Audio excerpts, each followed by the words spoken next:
कहने लगी, अब तुम दोनों के बचने की फ़कत एक ही आस है, और वो ये कि ए लुहार, तू रोता पीटता और सिसकता हुआ बाहर मेरे बाप के पास जा और उसे जाकर कह कि मेरा बेटा भूख प्यास से मर गया, तुमने उसे बाहर निकाला ही नहीं। अब मुझे इतनी इजाज़त तो दे कि उसकी हड्डियों को किसी कपड़े में बांध कर ले जाऊँ ताकि उसकी हड्डियों को दफन कर सकूँ। लुहार रोता हुआ कमरे से बाहर निकला। जैसा लड़की ने समझाया था उसने वैसा ही किया। गुड़ बनाता और खाता हुआ वो आदमी बोला, हाँ हाँ हड्डियाँ ले जा, मैंने उनका क्या करना है। और उस बूढ़े जादूगर ने हड्डियाँ ले जाने के लिए एक बड़ी सी चादर भी फराहम कर दी। लुहार दोबारा कमरे में आया और लड़की की बताई गई हिदायत के मुताबिक अपने बेटे को चादर में छुपा लिया। जब बेटे को चादर में छुपाए कंधे पर उठाकर बाहर जाने लगा तो लड़की बोली, मेरी एक बात पल्ले से बांध लो, मैंने तुम्हारे लड़के को जो जादू सिखाया है उस जादू के जरिए रास्ते में ही कहीं कमाई करना शुरू न कर देना। अगर तुमने रास्ते में ही अमीर होना शुरू कर दिया तो मेरे बाप को पता चल जाएगा और फिर वो तुझे और तेरे बेटे को नहीं छोड़ेगा। खूबसूरत साहिरा कमरे में ही रही। लुहार ने उस लड़की से कहा कि बेटी तू भी हमारे साथ चल, अपने संगदिल और जालिम बाप से रिहाई हासिल कर। लेकिन लड़की ना मानी और कहने लगी कि इस तरह से हम तीनों ही पकड़े जाएंगे और वैसे भी अब मेरा जीना मरना यहीं पर है, यहाँ से भागकर मैं कहाँ जाऊंगी। लुहार अपने बेटे को कपड़े में लपेटे कंधे पर उठाए बाहर निकला। उसने चाबियों का गुच्छा दूर ही से जादूगर की तरफ फेंक दिया जो अभी तक बैठा गुड़ बना रहा था और साथ ही साथ खा रहा था। जादूगर ने उसकी तरफ कुछ ज्यादा ध्यान नहीं दिया, चाबियां उठाई और फिर से अपने काम में मसरूफ हो गया। जब लुहार सफ़र किए उस आदमी से कहीं दूर निकल आया तो उसने अपने कंधे से नीचे उतारा, फिर अपने बेटे को चादर से बाहर निकाला और दोनों ने खुदा का शुक्र अदा किया कि उन दोनों की जान बच गई। और फिर से बाप बेटों ने सफ़र का आगाज़ शुरू किया। वो चले जा रहे हैं और चले जा रहे हैं और चलते चलते जंगल से बाहर निकल आए। अब वो हरे भरे खेतों में पहुंच गए। एक जगह क्या देखते हैं कि रहड़ चल रहा है, बैल घूम रहा है और कुएं से पानी निकल रहा है। पास ही एक जिम्मेदार खड़ा है। लुहार का लड़का अपने बाप से कहने लगा, अब्बा मैं तुम्हें एक जादू दिखाता हूँ, मैं एक मंत्र पढ़ूंगा और बैल बन जाऊंगा, तुम मुझे जमींदार को बेच देना, लेकिन याद रखना मेरा रस्सा उतार लेना, उसे साथ मत देना। लड़के ने कुछ पढ़ा और फिर बैल बन गया और फिर दोनों चलते चलते जमींदार के पास पहुँचे। जमींदार ने इस कदर खूबसूरत और पला हुआ बैल देखा तो कहने लगा, बाबा जी क्या तुमने बैल को बेचना है? लुहार ने कहा, हाँ बेचना है। जमींदार ने पूछा, क्या लोगे? लुहार ने कहा, 5.25 रुपये। जमींदार को सोच में डूबे हुए देखकर लुहार बोला, मेरा बैल बहुत अच्छा है, अगर तुझे यकीन न आए तो इसे हल में जोड़कर देख ले। जमींदार ने बैल को रहट में जोड़ा। बैल खूब पानी निकालने लगा, उसके पहले वाले बैल से भी कहीं ज्यादा। जमींदार बैल को देखकर राजी हो गया और उसे खरीदने के लिए भी मान गया। लुहार कहने लगा, लेकिन मैंने अपना रस्सा नहीं देना। जमींदार बोला, कोई बात नहीं, तुम अपना रस्सा उतार लो, मैं खुद ही अपना नया रस्सा डाल लूँगा। जमींदार ने 5.25 रुपये दिए और वो बैल खरीद लिया।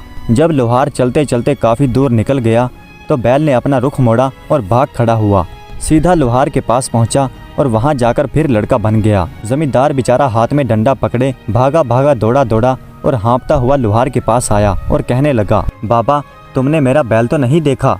लुहार बोला, बैल तो मैं अभी अभी तुम्हारे हवाले करके आया हूँ, बैल कहाँ है? बेचारे जमींदार के वहमो ख्याल में भी नहीं आ सकता था कि उस बूढ़े लुहार के साथ जो लड़का जा रहा है वही उसका भागा हुआ बैल है। जमींदार वापस लौट गया। लुहार और उसके लड़के ने लड़की की दी गई हिदायत पर अमल नहीं किया और रास्ते ही में कमाई करना शुरू कर दी।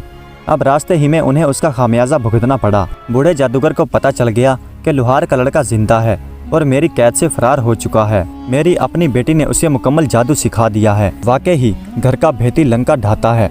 जादूगर ने एक बूढ़े आदमी का भेष धारा और उनसे पहले ही आगे रास्ते में आकर बैठ गया।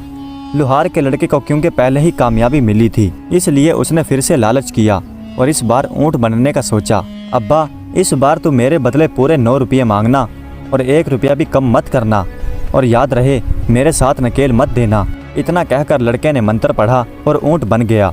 लुहार उस ऊँट का रस्सा पकड़े पकड़े चलता चलता उस जादूगर के पास पहुँच गया जो फकीर का भेष बदले उनका इंतजार कर रहा था। फकीर ने लुहार से पूछा, बाबा जी क्या ऊँट बेचना है? फकीर ने लुहार के दिल की कही थी। उसने खुश होकर कहा, हाँ बेचना है। फकीर ने कहा, क्या लोगे? लुहार ने कहा, 9 रुपये। फकीर ने फ़ौरन 9 रुपये निकाले और लुहार की हथेली पर रख दिए। अब लुहार को याद आया और बोला, मैंने ऊँट के साथ नकेल नहीं देनी। फकीर भी जादूगर था और राजदार था, नकेल के भेद और अहमियत से वाकिफ़ था और बोला, मैंने तुम्हें मुँह मांगी कीमत दी है और नकेल ऊँट के साथ ही ख़रीदा है। इसलिए नकेल तो तुम्हें देनी पड़ेगी। गर्ज उनके बीच इतनी बहस और इतनी तूतू मैमै हुई कि राह चलते मुसाफिर रुक गए और इर्द गिर्द खेतों में काम करते हुए किसान भागे भागे आए और वहाँ पर जमा हो गए। फकीर ने लोगों से मुखातिब होते हुए कहा, लोगों, खुदा लगती कहो, क्या तुमने आज तक ये सुना है कि कोई जानवर बिक जाए और बेचने वाला जानवर बेचने के बाद उसके गले से रस्सा उतार ले? देखो देखो, ये आदमी मुझे पूरी कीमत पर ऊँट बेचने के बाद ये नकेल वापस लेने पर झगड़ा कर रहा है। फकीर की बात में वजन था। जब लोगों ने देखा कि ये तूतू मैमै नकेल के लिए हो रही है तो सबने लुहार को झूठा किया। इतने लोगों के आगे लुहार की पेश न गई। उसे ना चाहते हुए भी ऊँट के साथ फकीर के हवाले वो नकेल करनी पड़ी।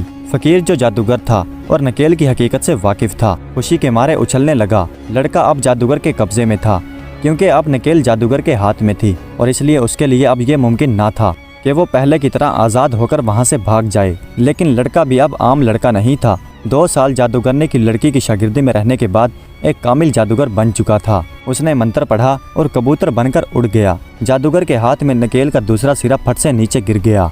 उसने पीछे मुड़कर देखा तो ऊँट का कहीं नामो निशान भी नहीं था और नकेल नीचे जमीन पर घिसट रही थी। अब जादूगर ने भी मंत्र पढ़ा और बाज बनकर कबूतर के पीछे लग गया। लेकिन लड़का भी कुछ कम नहीं था। शेर को सवा शेर। कबूतर ने जब नीचे झुककर देखा, गांव की कुछ औरतें झुकी हुई छप्पड़ में से हाथ भर भरकर काली स्याह चिकनी मिट्टी निकाल रही हैं ताकि अपने कच्चे घरों और फर्शों पर पोछा लगा सकें। इससे पहले कि बाज कबूतर को पकड़ता, लड़का मंत्र पढ़कर मेंढक बनकर छप्पड़ में जा गिरा। ये देखकर बूढ़ा जादूगर बगला बन गया, छप्पड़ में उतरा और चूंचे मार मार कर मेंढक को तलाश करने लगा। एक गाँव की खूबसूरत गोरी लड़की भी अपने लंबे लंबे हाथों से मिट्टी निकाल रही थी। लड़के ने फिर से मंत्र पढ़ा और मेंढक से छल्ला बनकर लड़की की उंगली में चला गया। बगला भगत यानी जादूगर अब उसकी छोटी उंगली से छल्ला निकालने से तो रहा।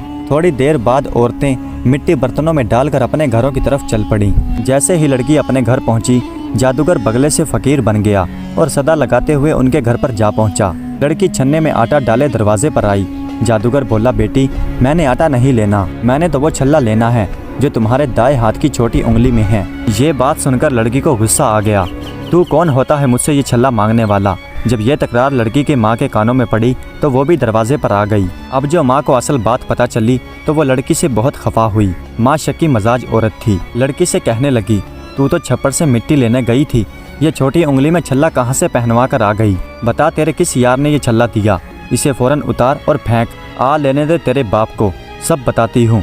इससे पहले कि तू कोई चांद चढ़ाए, कर देती हूँ तेरे हाथ पीले। लड़की बेचारी अजीब मुसीबत में फंस गई थी। उसने अपनी छोटी उंगली से छल्ला निकालकर फेंक दिया। फकीर इसी इंतजार में छल्ले पर आंख रखे खड़ा था। उसने छल्ला पकड़ने के लिए हाथ आगे बढ़ाया। लड़का फिर छल्ले से कबूतर बनकर उड़ गया और जादूगर बाज बनकर उसके पीछे लग गया। आखिर राजा का महल आ गया। दोनों उसके ऊपर उड़ रहे थे। राजा कचहरी लगाए बैठा था। इससे पहले कि बाज कबूतर को पकड़ता, लड़का कबूतर से सोने की तार बन गया और बादशाह के ताज में जाकर गिर गया कि यहाँ से तो बाज मुझे नहीं निकाल सकेगा। जादूगर फिर बाज से फकीर बन गया और बादशाह के सामने आकर सदा लगाई। राजा ने कहा, मांग, क्या मांगता है? फकीर ने कहा, राजा, तेरे ताज के अंदर जो सोने का तार है वो मुझे दे दे। ये बात सुनकर राजा को बहुत हैरत हुई कि मेरे ताज में सोने का तार कहाँ से आया। ये सोचकर उसने एक हाथ ऊपर उठाया कि ताज में हाथ डालकर देखे तो सही। जो ही राजा ने ताज में हाथ डाला और राजा के हाथ में आते ही तस्बीह बनकर टूट गया और जमीन पर बिखर गया। फकीर फौरन मुर्गा बनकर उन्हें चुगने लगा और लड़का देखते ही देखते मोतियों से बिल्ला बनकर उसने मुर्गे को पकड़कर दबोच लिया और वहीं पर मार दिया। राजा दम बखुद हैरान परेशान ये सब कुछ देख रहा था। हैरत से उसकी आंखें फटी जा रही थी। ऐसा मंजर राजा ने कभी अपनी आंखों से नहीं देखा था। उधर मुर्गे को मारने के बाद लड़का अपनी असल हालत में वापस आ गया था और आगे बढ़कर राजा के रूबरू आदाब बजा लाया। राजा, जो अभी तक हैरत में डूबा हुआ था, बामुश्किल ही बोला, ये सब क्या माजरा है? लड़के ने कहा, महाराज बताइए, क्या आज से पहले आपने ये सब देखा या सुना? राजा हैरत से मुंह में उंगलियां दबाए हुए बोला, नहीं, कभी नहीं। इस पर लड़के ने कहा, महाराज, आप अपना मुआहदा याद कीजिए जो आपने मेरे बाप से किया था। मैं उसी लोहार का लड़का हूँ। मैंने भरी कचहरी में इतने लोगों के सामने आपकी शर्त पूरी कर दी है। अब आप अपना वादा पूरा कीजिए और मुझे राजकुमारी का रिश्ता दीजिए। राजा के पास अब कोई रास्ता नहीं रहा था। उसे मजबूरन हाँ करना पड़ी और अपनी बेटी का रिश्ता उसे देना पड़ा। चंद रोज बाद लोहार अपने लड़के को सजाए घोड़ी पर बिठाए बारात लेकर राजा के महल में आ गया। धूमधाम से शादी हुई। लोहार का लड़का बादशाह का दामाद बन गया। चूँकि राजा का कोई बेटा नहीं था इसलिए राजा ने लोहार के बेटे को ही अपना वलीअहद बना लिया। चंद सालों बाद जब राजा मर गया तो लोहार का लड़का तख्त पर बैठा और निहायत आन बान से हुकूमत करने लगा। प्यारे दोस्तों, उम्मीद करता हूँ कि आज की ये वीडियो आपको पसंद आई होगी। अगर वीडियो अच्छी लगी हो तो कमेंट्स में अपनी राय का इजहार ज़रूर कीजिएगा। हमारे चैनल को सब्सक्राइब कर दीजिएगा। वीडियो देखने का बहुत बहुत शुक्रिया।